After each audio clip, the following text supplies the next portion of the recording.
The Wacky World of the Screwball Pirates. Episode 1. Captain Billy's Big Moment.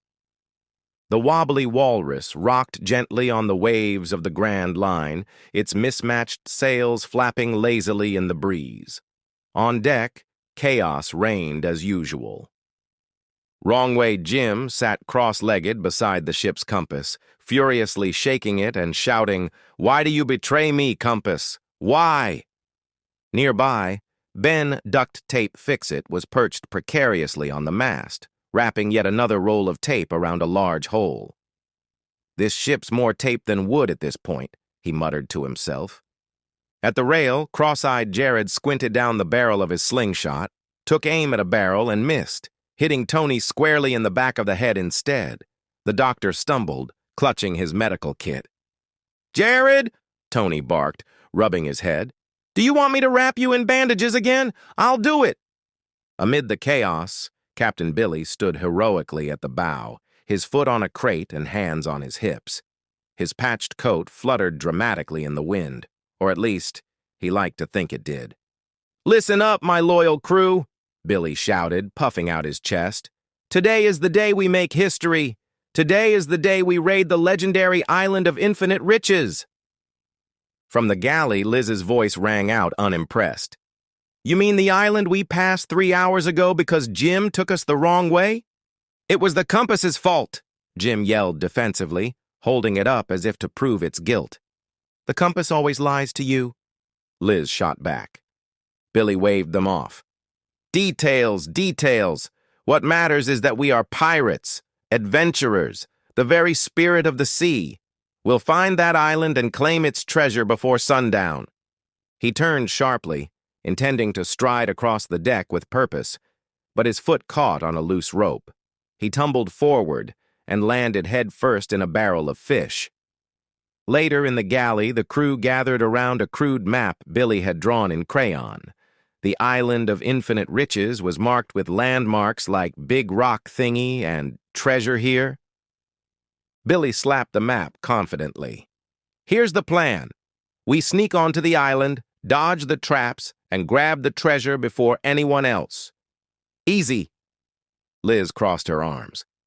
"And what about the giant sea monster guarding the island? You know, the one that already attacked us when we sailed past?" "Sea monster?" Billy scoffed. "Ha! I laugh in the face of—" The ship lurched violently, cutting him off.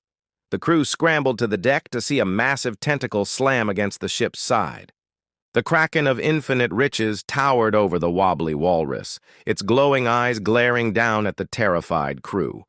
Billy drew his sword, which was more rust than steel, and pointed it at the beast. "Fear not, my friends, for I, Captain Billy, shall slay this monster with a single blow." With a dramatic yell, he leapt from the deck toward the Kraken, and promptly missed. He landed with a splash in the water, flailing wildly. "Guess it's my turn," Sarah said, grinning. Her body shimmered as she shifted into her ghost form, glowing faintly in the dim light. The Kraken swung a tentacle toward her, but Sarah phased through it effortlessly and delivered a powerful, ethereal punch to its side. The beast roared, retreating slightly before retaliating with a massive sweep of its tentacle. The tentacle caught Billy, who was still floating in the water, and flung him back onto the deck. He landed in a heap at Tony's feet. "Don't worry, Captain. I'll fix you right up," Tony said cheerfully, pulling out a roll of bandages. Moments later, Billy was wrapped head to toe like a mummy. "Perfect," he said weakly. "Exactly as I planned."